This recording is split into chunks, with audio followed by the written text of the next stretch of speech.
Bueno, buenos días a todos. El agradecimiento primero al legislador Alberto Fumero por recibirnos en su casa.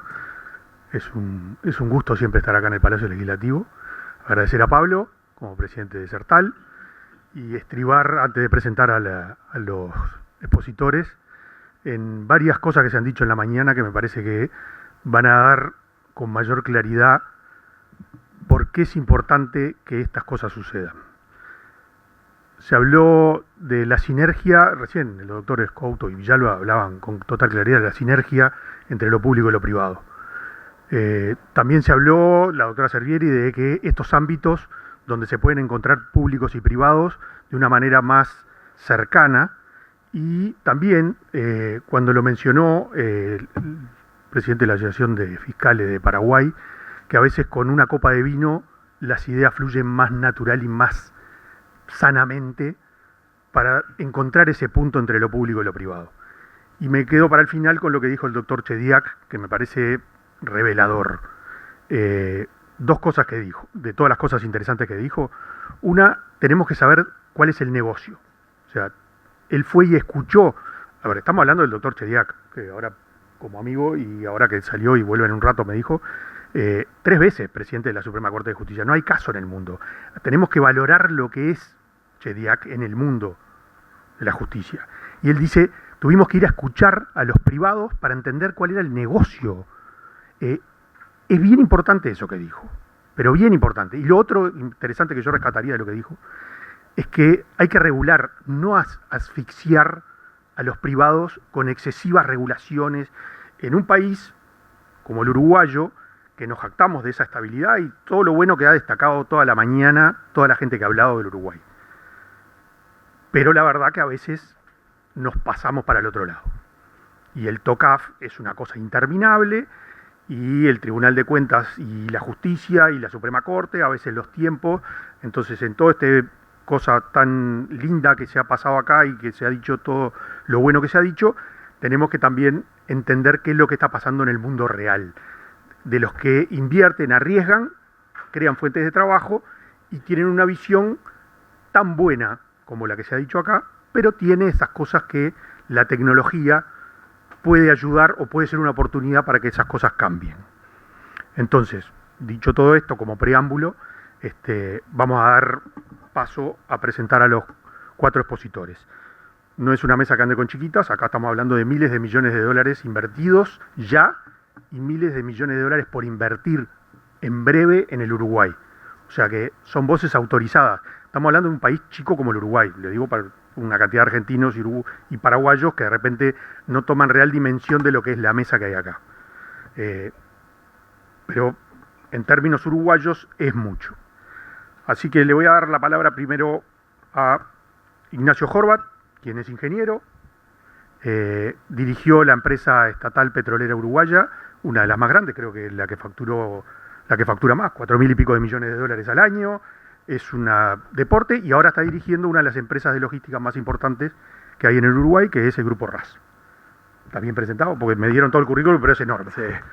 Bueno, muchas gracias por la invitación. La verdad que uno siempre habla de seguridad jurídica y ver la seguridad jurídica acá, digamos, es muy satisfactorio porque es una condición necesaria para la inversión y a veces uno no la ve directamente, sino que la da por dada. Así que agradezco acertar la invitación.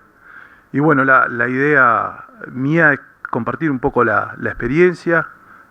Yo trabajé más de 15 años en una multinacional de la industria del petróleo, viví 3 años en Neuquén, donde estaba Vaca Muerta, 2 años en Inglaterra, 3 años en Rumania, 7 en Estados Unidos. Y después me volví y regresé al país y tomé la conducción como gerente general de ANCAP, que venía un poco golpeada, y bueno, dejé recientemente a ANCAP para unirme al Grupo RAS. Así que contarles un poco la experiencia mía y bueno, como decía Alejandro, soy ingeniero, así que no cuento con el don de la locuacidad que cuentan los profesionales de las leyes, así que voy a ser bastante escueto en mi exposición. tema de la seguridad jurídica, yo lo comparo con los cimientos de una casa, ¿no?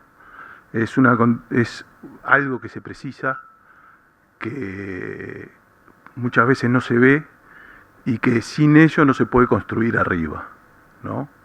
Y recordaba, cuando estaba pensando esto de los cimientos de una casa, cuando regresé a Uruguay, me hice mi casa y como ingeniero me metí en el diseño y por supuesto hice unos cimientos gigantescos y tuve una batalla con mi señora porque me decía, estás enterrando todo este dinero acá.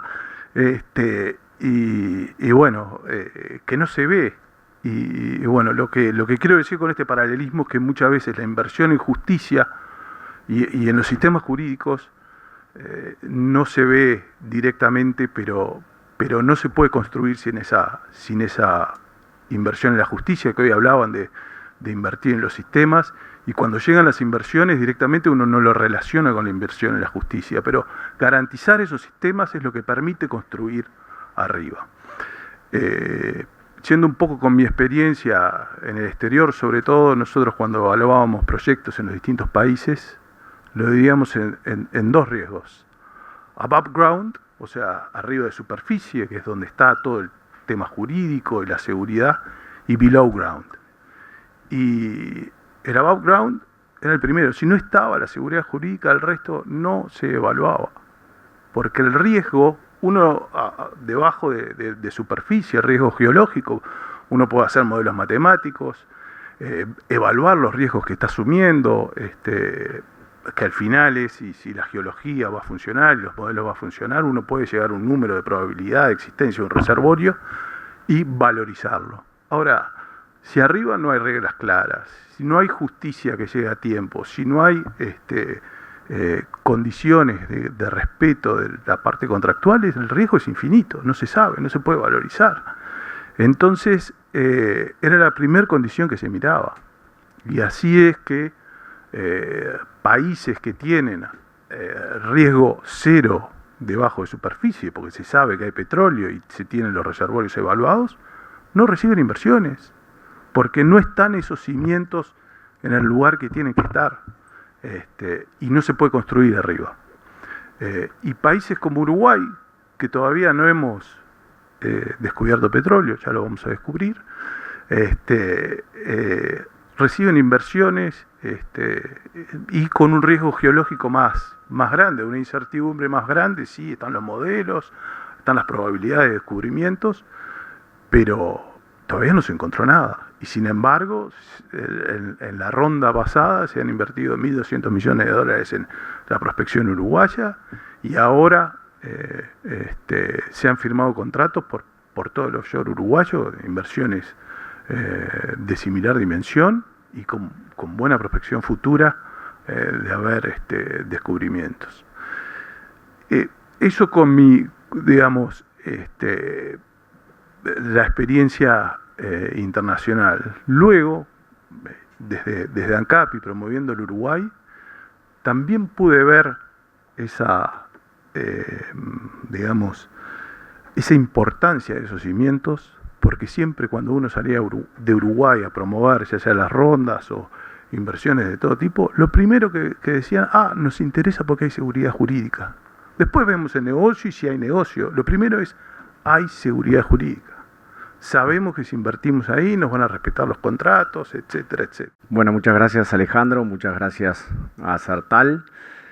Reconozco que cuando me llamó para hablar con jueces del sistema judicial no entendía mucho qué tenía que decir. Y bueno, justamente por eso creo que es lo valorable de estas instancias. Nosotros estamos mucho más acostumbrados del sector privado, en particular del sector exportador, a hablar con el Poder Ejecutivo, con el Poder Legislativo, y prácticamente nunca tenemos instancias, salvo en ocasiones muy puntuales y que generalmente no nos gustan, de intercambiar con el sistema judicial. Así que celebro esta instancia y espero que hayan bastantes más. A mí me gustaría contar un poco, lo que es el sector exportador para Uruguay y por qué, pensando un poco en qué iba a decir, y bastante lo dijo Ignacio, ¿Qué es lo que nosotros vemos de importante en el sector judicial? Que muchas veces lo damos, como decía, como dado. Uruguay depende de la exportación. Hoy Uruguay tiene un PBI de 80.000 millones de dólares. Exportamos en el entorno de 24.000 millones. Somos casi 30% de lo que se produce en el país. Sectores como la carne, como la celulosa, como el arroz, como la madera, sectores que en general precisan de inversiones de largo plazo, sectores mucho más humildes, pero también de largo plazo, como el caviar.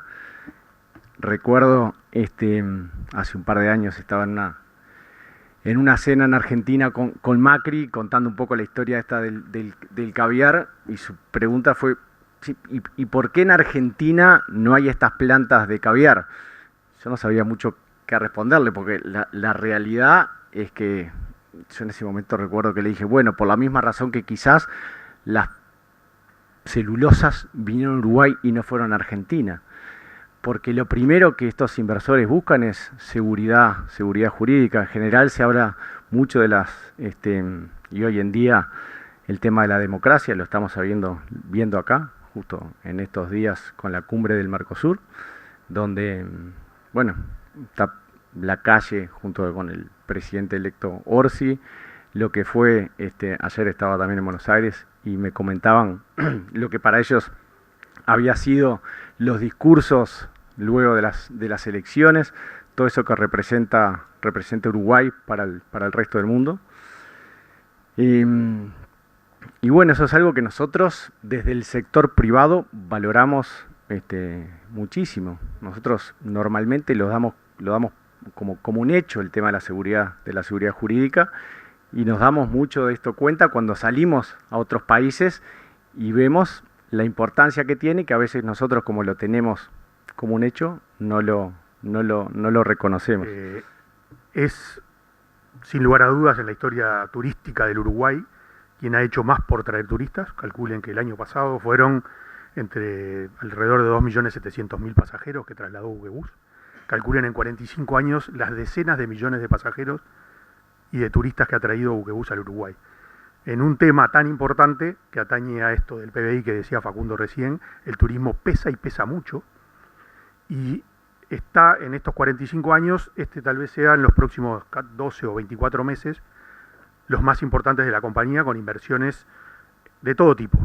No solo tenemos que destacar lo de China Zorrilla y un proyecto azul que fue así asignado por el Banco Mundial, un proyecto fabuloso que además está complementado con obras en la terminal en Puerto Madero y en la terminal de Colonia, y fue en futuro también aquí en Montevideo. Un hombre que no para de invertir y de pensar, que por el tamaño y el volumen de la compañía también tiene que estar en contacto permanente con el Estado en todas sus dimensiones, y a veces lamentablemente también con la justicia, porque hay casos que son paradigmáticos, que no sé, tal vez Juan Carlos pueda contar algo. Así que, Juan Carlos. Bueno, muchas gracias. No estoy acostumbrado, soy un hacedor y tengo pocas palabras, pero realmente mi experiencia casi traumática es con el Estado. Y aprovechando que está el verdadero poder, porque en definitiva cuando uno invierte, las inversiones son a mediano y largo plazo. Y a mí me impulsó la independencia judicial. Es clave, y creo que colegas, empresarios, es lo principal. Porque lo político llega y se va, hay cambiantes cada 5 años, pero la justicia es permanente. Y el concepto de la justicia y la independencia del Poder Judicial para mí es clave. Y para los créditos internacionales también. Yo he sufrido muchas penurias en mis casi 45 años de experiencia en Buquebus, donde como muchos permisos se consiguen a través del Estado, me han tardado para aprobarme un proyecto 23 años. Entonces, me tuvo que cuidar mucho para vivir más de 100 años. Esa es mi gran crítica constructiva que tengo, que tiene que haber menos Estado. El Estado anula la imaginación. Llega un momento que uno ya no quiere imaginar cosas porque va a estar 15, 20 años haciendo trámites. Y aprovecho esta oportunidad que está el Poder Judicial, que es muy bueno. He tenido pocas experiencias judiciales, pero bueno, da gusto hablar con jueces o la Corte, miembros de la Corte. Y creo que esto es el sentir de todos. Las empresas privadas pierden mucho tiempo en trámites dentro del Estado. Es más fácil conseguir un crédito en el Banco Mundial y mucho más rápido que le aprueba el Estado algo, que se le va la vida a uno. Yo digo, la próxima vez que si hay otra vida, voy a empezar cuando cumplo un mes empiezo la empresa, porque la mitad de la vida se pierde con trámites. Y no es porque haya mala voluntad, hay que redimensionar el poder del Estado con respecto a los empresarios privados. Creo que eso es vital para que primero haya menos exportaciones de jóvenes que se reciben, van a estudiar afuera y no vuelven. Eso es peligroso, porque los estados dejan de existir cuando la gente se jubila y no hay jóvenes que tomen las riendas, tecnología. Si bien Uruguay es un país de gente de recursos humanos muy valiosos, yo sí tengo algo que me preocupa, es por mis hijos y mis nietos, que mis hijos están casi todos en el exterior. Algunos están acá, tengo muchos hijos. Tengo acá 3 hijos presentes, pero eso hay que buscarle con la justicia y la ciudadanía, que el Estado tenga menos protagonismo, porque inclusive los recursos que hay en Estados humanos son muy mediocres. Hay de todo, pero un mediocre con poder de Estado te detiene tu imaginación y se te va la vida. Yo podría haber hecho el doble de las cosas que he hecho.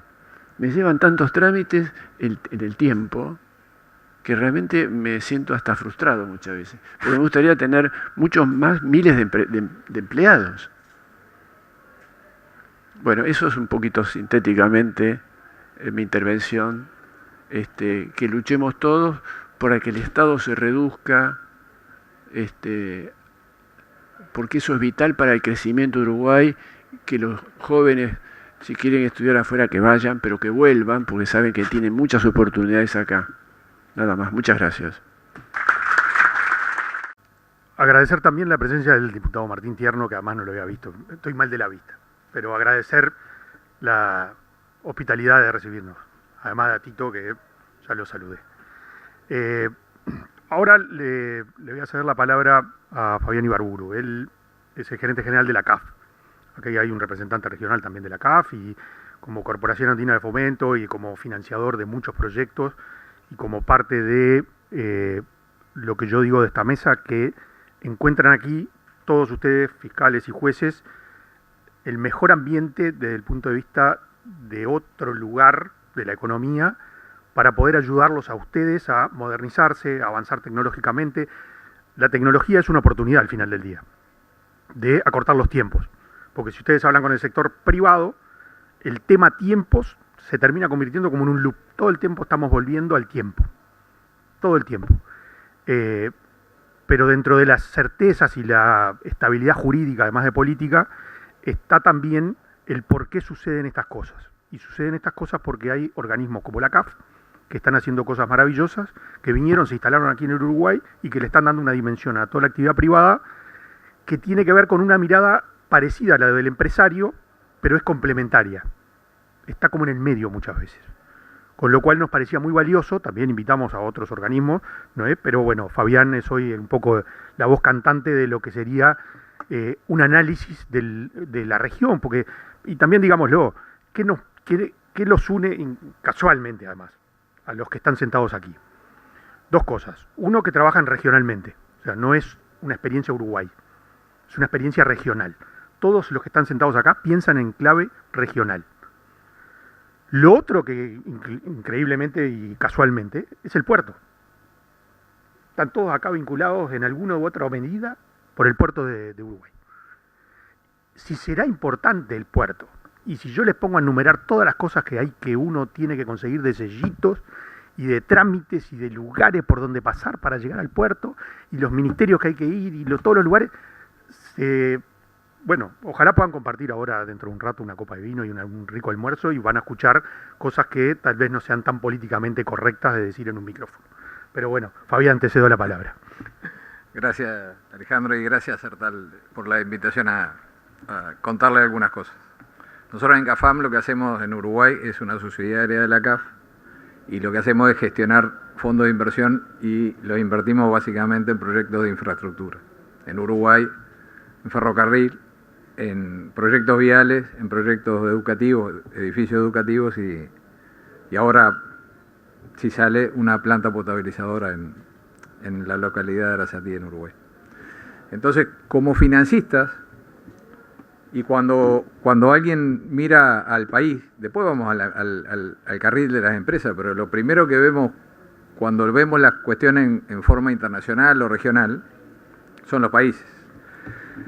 Y yo no sabría decir qué es lo más importante cuando alguien decide hacer inversiones en un país y decide traer en un país a invertir, y tanto para los inversores, los empresarios, como para los financistas, que en distintos niveles miramos la misma cosa. Son dos cosas: la seguridad económica y la seguridad jurídica. Yo no sé cuál es el orden. Yo diría que la seguridad jurídica está adelante.